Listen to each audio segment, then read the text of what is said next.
How to fix Dasher must be active to schedule dashes. In this video, I will guide you step by step on how you can fix Dasher must be active to schedule dashes error.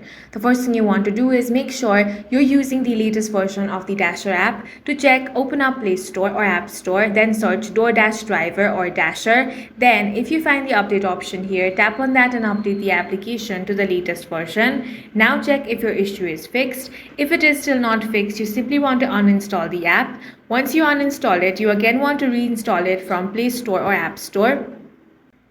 Next thing you want to do is verify activation in your Dasher portal.